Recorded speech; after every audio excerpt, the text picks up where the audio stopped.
Ito na ang latest ng Mix Topics, mainit na showbiz ganap. Ito na mga kamix ang mainit-init na scoop ngayon.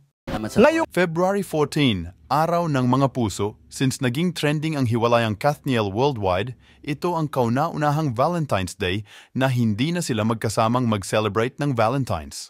Ang update sa Valentine's Day ni Miss Catherine Bernardo, siya ay lumipad papuntang Australia para doon mag-celebrate ng Valentine's Day kasama ang kanyang matalik na kaibigan.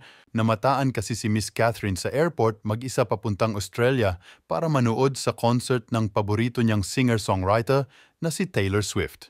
Mukhang ini-enjoy nga ni Miss Catherine ang kanyang pagiging single ngayon. Pagkatapos ng 11 years in a relationship kay Daniel Padilla, literal na ngayon lang siya magsi-celebrate ng Valentine's Day na hindi nakasama ang dating kasintahan.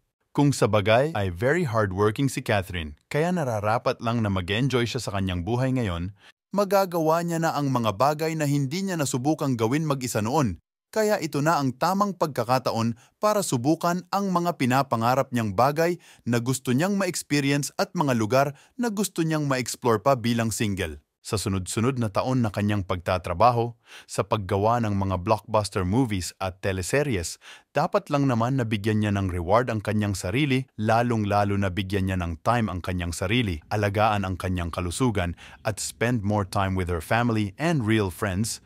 Deserve naman talaga ni Miss Catherine ng ganitong bakasyon dahil sa haba ng panahon na nagtatrabaho siya, ngayon na yung time na mag-enjoy lang siya sa buhay, ikip niya yung mga taong nagmamahal talaga sa kanya at mga fans na hindi siya iniwan kahit na kinailangan niyang magdesisyon at alam niyang maaapektuhan ang kanilang maraming fans. Pero nirespeto nila ang desisyong ito ni Miss Catherine. Sabi nga ng mga nagmamahal kay Catherine, "We don't support cheater." So yan lang ang patunay na hindi nila nagustuhan ang ginawa ng dating kasintahan ni Catherine. Kung totoo man ang mga paratang, sigurado na naghihintay lang ang mga fans ng Kathniel noon hanggang ngayon ang paliwanag sa mga nangyari.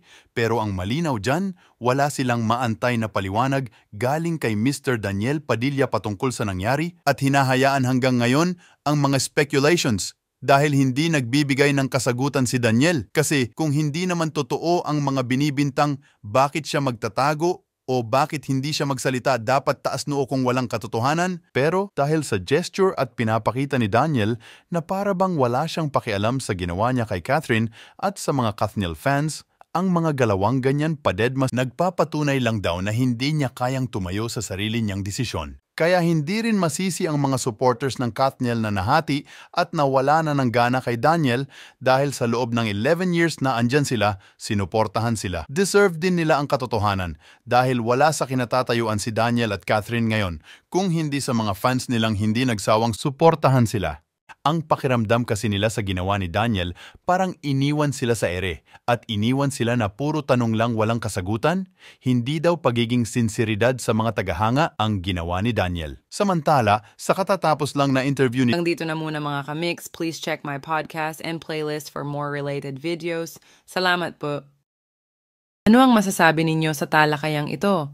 Kung mayroon kayong kuro-kuro, please leave a comment in my comment section.